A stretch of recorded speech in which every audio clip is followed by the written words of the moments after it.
Our final inductee of the night is Nancy Nussbaum, West High School class of 1964. Nancy has devoted her life to public service and community leadership.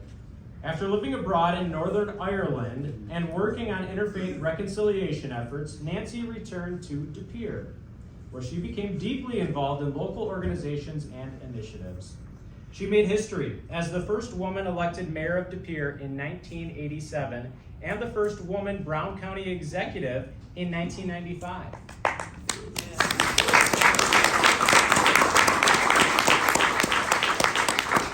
Throughout her career, Nancy led economic development projects, improved public services, including a modern arena, 2 new libraries, a multi-county recycling facility, a new jail, a mental health center, and the Fox River Trail. And she championed victim advocacy, leaving a lasting impact on her community. Her leadership, vision, and commitment to service have inspired countless individuals across our community. Nancy, congratulations on your induction into the Hall of Fame.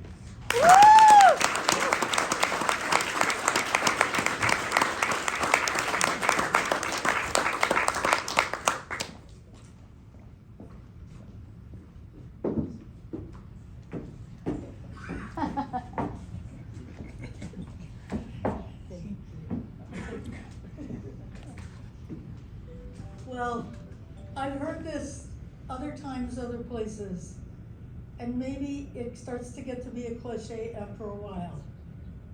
But hearing from the previous 7 speakers is such a humbling experience. To be in the company of these nominees is more than an honor, it's a privilege. And I have to say, out of all of you, every story is great. I have known Jim's mother for many years at Brown County, and I couldn't wait to get that all sorted out, figure out how we know each other. It's just a wonderful, wonderful thing, and I know she must be so proud of you, as the rest of your families are also. I want to start with Jefferson School, Tank School, Norwood School, first class into into Franklin Junior High School, 3 years there, and Green Bay West High School. My father, when I was a real little girl, drove a milk truck. When I wasn't in school, which I wasn't, he would let me ride with him, and he would go to the ice house and pick up a block of ice and put it in his truck and then go and deliver milk to his customers. Our family was growing rapidly, and I think you can imagine that there wasn't a lot of financial security in that job. So we moved to Green Bay, and he went to vocational school during the day, and he worked at the Green Bay Drop Forge at night to get a technical education that would give him a better path in life. Meanwhile, we were living down by the coal piles at the end of Mather Street, and I was starting school at Jefferson. I think you recognize, because you all know the district well enough, these were schools where children came oftentimes from other countries, from other backgrounds, from struggling families. But you know what we got? We got the same first-class education as every other student in the Green Bay school system.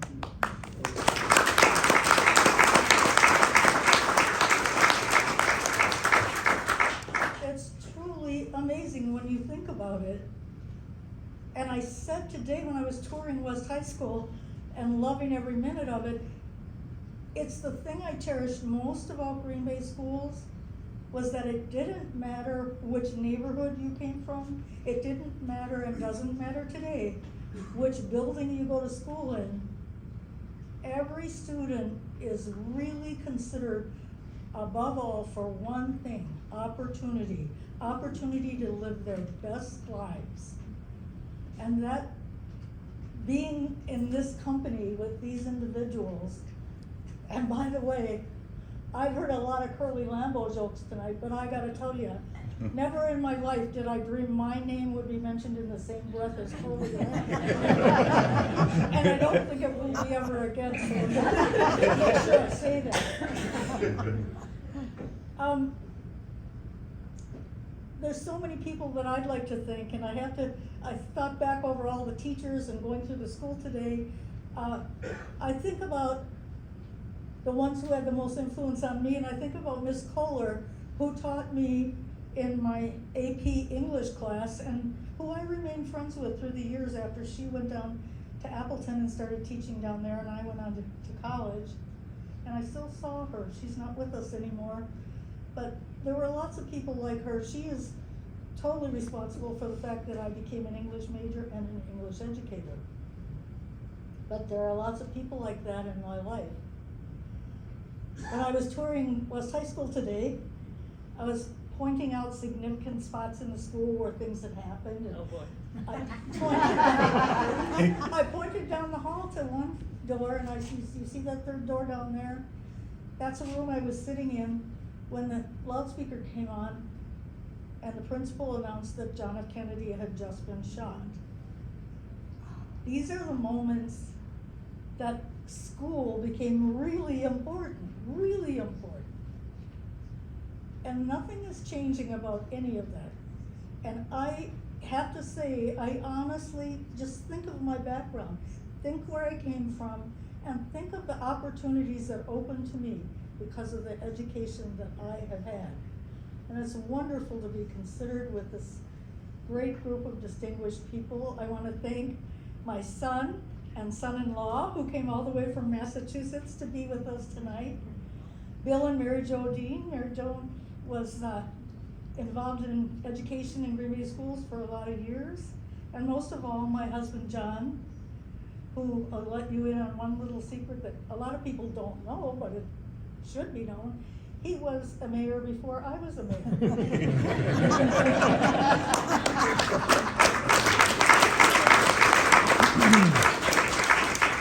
He was also, as he would be the first to tell you, a victim of his own failure. He was part of a group of people that tried to find a candidate for mayor, and when everything else failed, they turned to him and said, "We think you should do it." It was a tough time for Forgy Pier. We were having financial problems, and our downtown looked like Beirut, as I used to say. And he had a tough job at night, as well as a big job during the day. It was a tough thing, and I used to watch him and I used to think, oh, the very things that made him crazy, I would love to do. I'd love to do that. And you know, back then, women didn't think that it was something they could do. Yes. So when John was defeated, and he often says this, he was defeated, and then I defeated the guy who defeated him. I would always say to him, he did so many wonderful things that nobody will ever know. And somebody was gonna get credit for those things, not him. So it turned out to be me.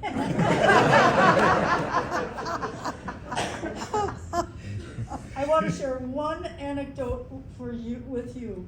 Because I was a woman in an area where people didn't expect to see women in government, I would go to schools every opportunity I was ever had and every time I was ever asked. And one of my highlights of my life, and I'd love to share this with you, a lot of you will understand and relate to it. I was reading to a class of quite young children at Tank School. And there was quite a few Asian children in the classroom. And I was reading an elementary school book. And before I started, I said to them, "This is my school." And that, you could tell, made a big difference to them. And then I said, and I used to live right across the street at 705 South Oakland.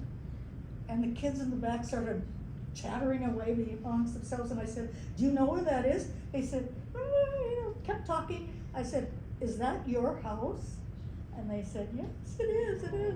And so I asked, who has the bedroom over the front porch? And there she was, smiling. It's so important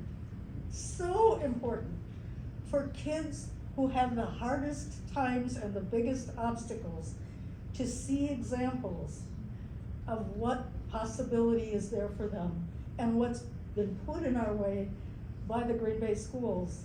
That I want to thank you all. You have decided to do something to tell generations for the future.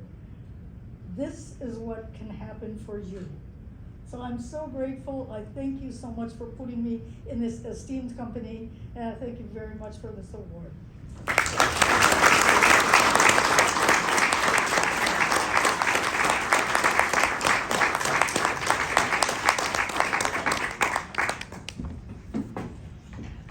Congratulations again, Nancy.